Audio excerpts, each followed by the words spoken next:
যাদের জন্য স্বাধীনতা এসেছে, বাংলা ভাষায় আলাদা একটা রাষ্ট্র হয়েছে, যাদের জন্য আমরা গর্বিত, সেই মুক্তিযোদ্ধাদের কিভাবে অপমান করছে বাংলাদেশের জামাতরা। দেখুন, এক মুক্তিযোদ্ধার গলায় জুতোর মালা পরিয়ে দেওয়া হয়েছে।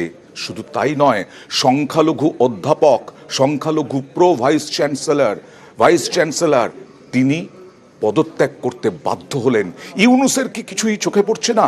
ইউনূস এখনো বলে যাচ্ছেন মৌলবাদের কোনো জায়গা নেই বাংলাদেশে।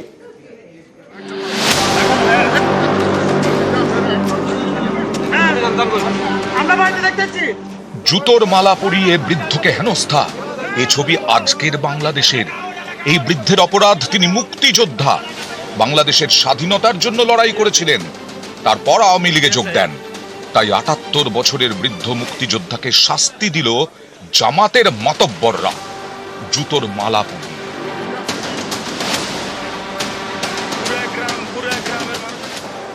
অনেকেই বলছেন ৭১-এর মুক্তিযুদ্ধের সময় অনেক রাজাকার ছিল যারা পাকিস্তানকে সমর্থন করত। তাদের উত্তরসূরিরা আজও আছে পদ্মা পাড়ে, আজও তারা পাকিস্তানের পক্ষে, মুক্তিযোদ্ধাদের বিরুদ্ধে। মুক্তিযুদ্ধের সময় পাক সেনাদের নিশানায় ছিলেন সেখানকার সংখ্যালঘু এবং বুদ্ধিজীবীরা। অনেককে খুন করা হয়। পালাবদলের পর আবারও বাংলাদেশে নিশানায় সংখ্যালঘুরা।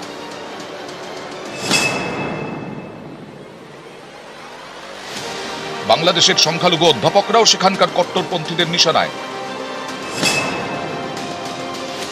শনিবার ইস্তফা দেন ঢাকার প্রাইম এশিয়া ইউনিভার্সিটির অধ্যাপক শুভময় দত্ত।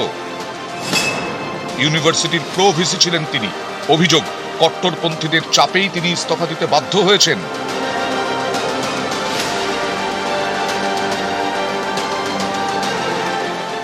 সম্প্রতি বাংলাদেশের নাটোরে এক পুরোহিতকে খুন করা হয়। মন্দিরের মধ্যেই হাত পা বাঁধা অবস্থায় তাঁর রক্তাক্ত দেহ উদ্ধার হয়। অভিযোগ, মন্দিরে লুটপাট করার পর পুরোহিতকে খুন করা হয়। গত মাসে বাংলাদেশে ইসকনের সন্ন্যাসী চিন্ময় কৃষ্ণ দাসকে গ্রেপ্তার করা হয়। তারপর থেকে সে দেশে বারবার আক্রান্ত সংখ্যালঘুরা। এত কিছুর পরেও বাংলাদেশি তদারকি সরকারের প্রধান উপদেষ্টার কিছুই চোখে পড়ে না। Islamic extremism coming back in Bangladesh. Tell us what your take is on that. How can you reassure people that that problem won't return? I can assure you that's not taking place at all. These are very enthusiastic young people. They are very neutral about their religion. They want to create a new Bangladesh. Young people can change the whole world. It's not about changing one country or the other country. What Bangladesh has done is one example how powerful this young generation is. ওইখান থেকে সে ষড়যন্ত্র করতেছে, চক্রান্ত করতেছে। আমরা নাকি তাদের উপরে এই দেশে নাকি অত্যাচার হচ্ছে, আর ওই অতি আমরা যা কহাছে এগুলো আমার বিভ্রান্ত করেছে, আমাদেরকে বিপদে ফেলার চেষ্টা করতেছে।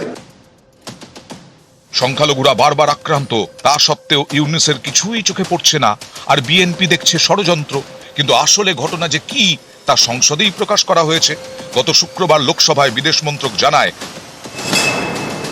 2023-এ বাংলাদেশে সংখ্যালঘুদের ওপর হামলার ঘটনা ছিল 302, 2024-এ সেটা 1 লাফে বেড়ে 2200, আর পাকিস্তানে এই সংখ্যা 112। অর্থাৎ সংখ্যালঘু নির্যাতনে পাকিস্তানকেও অনেকটা পেছনে ফেলে দিয়েছে বাংলাদেশ। সেখানে এবার মুক্তিযোদ্ধারাও রেহাই পাচ্ছেন না। যিনি জীবন বাজি দিয়ে লড়েছেন, স্বাধীনতার আলো ফুটিয়েছেন, সেই মুক্তিযোদ্ধাকে পরানো হলো জুতোর মালা।